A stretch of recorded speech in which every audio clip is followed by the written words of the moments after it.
2 3rd and Western. Welcome. At A14 at A14, meet X25 on tech 2. Hey guys, welcome back to the channel. I'm here again with Nick Hilton. So I guess he would be the Honorable Nick Hilton now. He'll explain that here in a little bit. So there's been a little bit of a delay in the elections, and I'll let Nick explain that as well. So here he is, Nick Hilton. Hi everyone, thank you for having me again.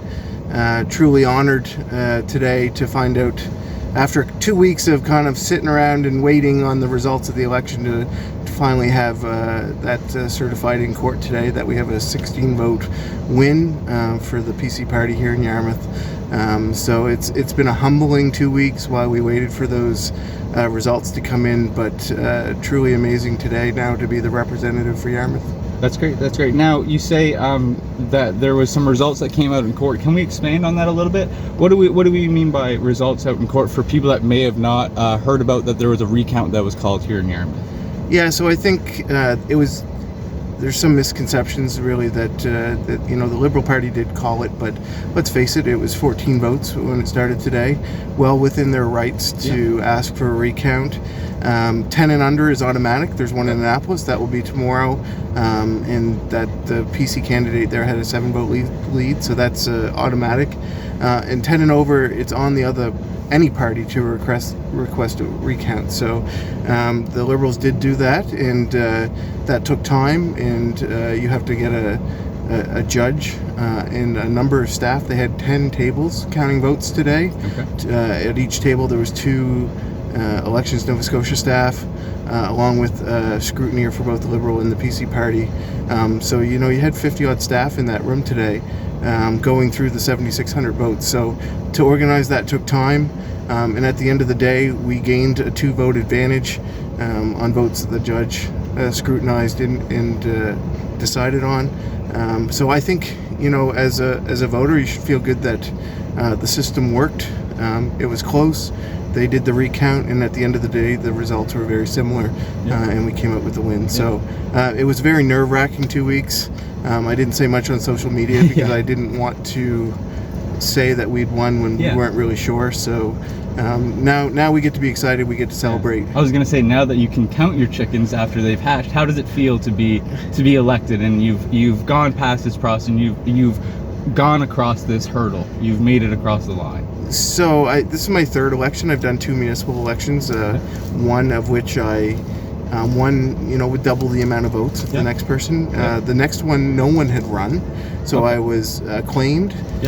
So you can't win them all by like leaps and bounds. So I think I've been pretty good through the last 2 weeks, waiting for the results of this to come in, and just, you know, looking forward to getting started, but realizing, you know, I'm enjoying these kind of conversations, you know, off the cuff conversations, but you know, one thing you got to realize is more people voted for other candidates than voted for me. So I have a lot of work to do.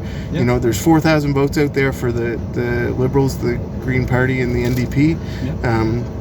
3,600 and a few for me.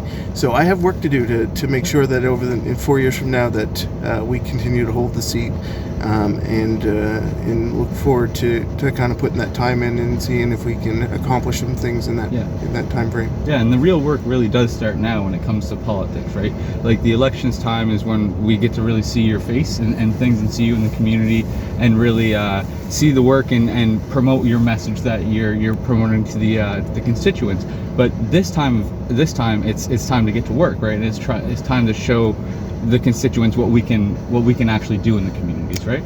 So I think part of my message we want to build interest, capacity, and belief in your elected officials. That's been missing a lot in the last few years, and you know, a lot of people aren't, you know, happy with politics in general. You look what's happening federally. We're going to go through a federal election next year, but you know, I think it's important for people to know that when you run in an election, it's really you're really putting yourself out there. Absolutely. You know, when I knock on a door, that's the last thing you see. There's a huge team that was behind us to get to that point, and you know, you're fairly vulnerable. So I'm there trying to do my best, and I'm going to continue to try to do my best, and we're going to just continue to work with everyone's best interest at heart, really. Perfect. So going forward, what are the next steps that you have to take to become MLA?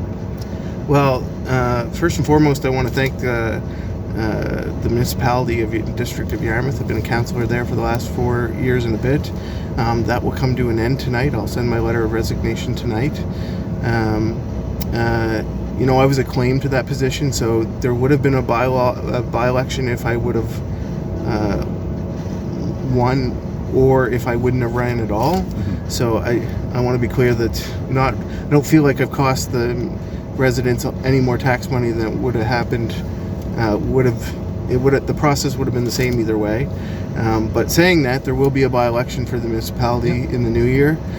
Encourage anyone and everyone to put their name in. There's a lot of good things that happen, but there's also a lot of stress on your family and yourself when you do it, but it is rewarding in the end. Of course. And I'll be there to support anyone that wants to put their name forward. So, and whoever the successful person is will, representing District 7, will work together to better District 7, but the entire county of Yarmouth. Perfect.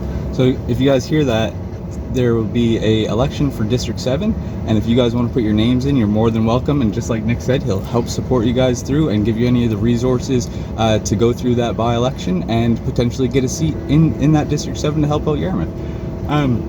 So now, continuing on, have you had the time or had the chance at all to speak with Mr. Houston yet?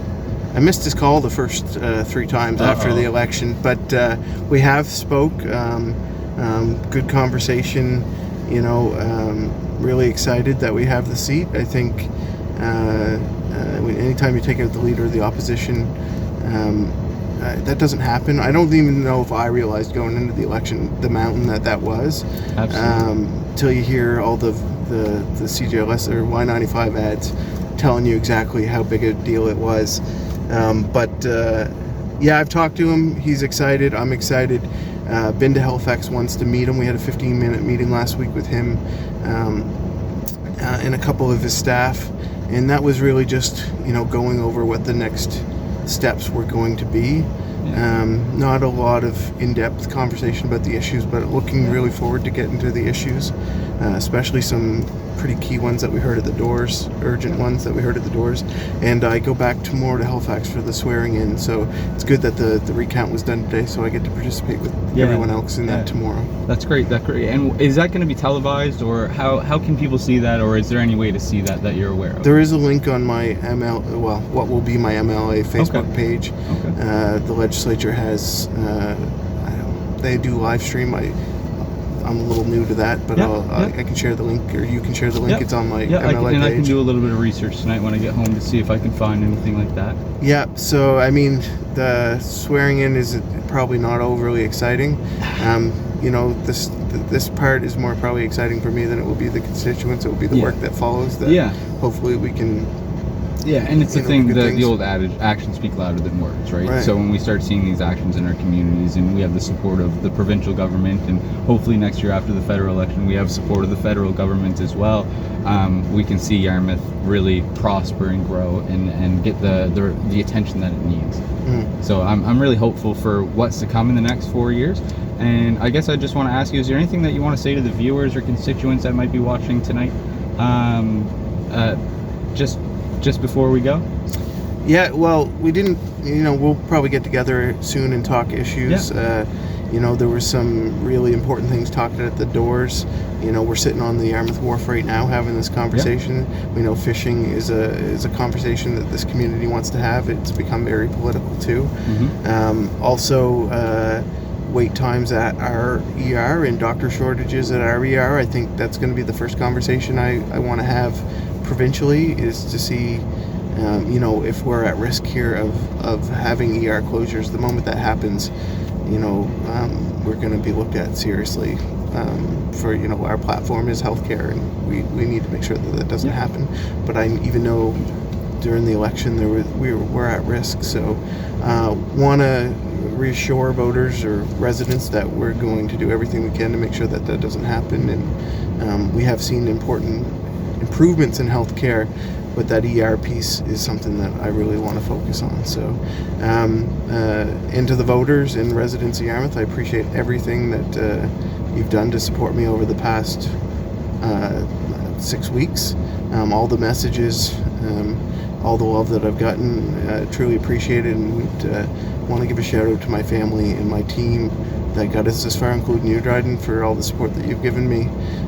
Really just excited to move forward with a positive voice. I think that's something that's been missing in politics for a while, and we're gonna try to do good things. So I'm looking forward to the next 6 months for sure, to get on my feet and then see where we can go after that. And Colton in Argyle. Yep. I have Jill in Digby. I have Ryan and Claire. Yep. I have Nolan and Shelburne.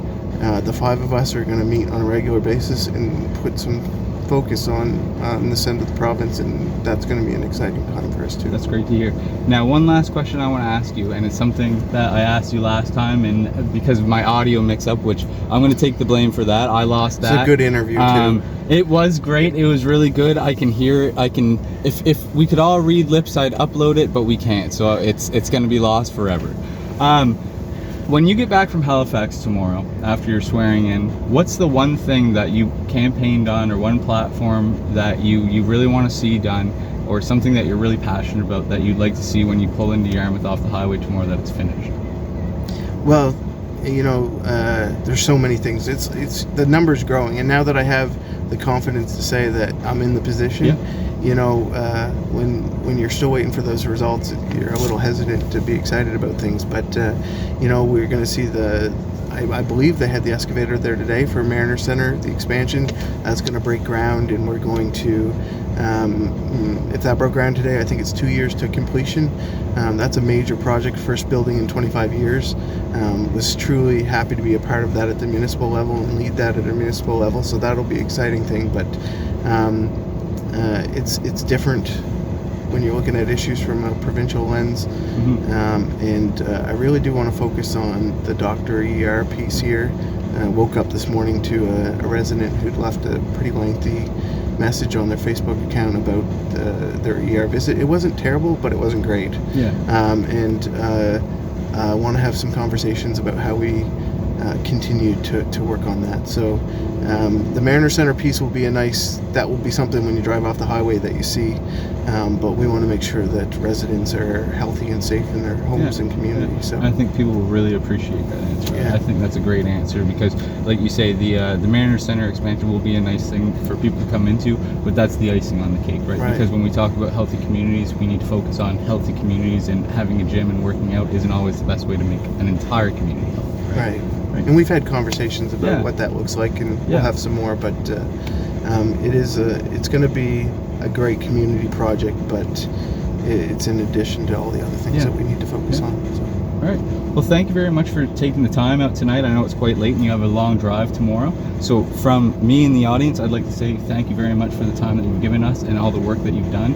And congratulations on becoming the new MLA of Yarmouth. Thank you very much for your time. Tomorrow will be official, and I'm excited about that. And I couldn't have done it without the support of the community. So and yourself, people like yourself. Well, thank you very much. We really appreciate it. Cheers. U2 East 3rd and Western. Ontent. 8814, 8814, meet X25 on tech 2.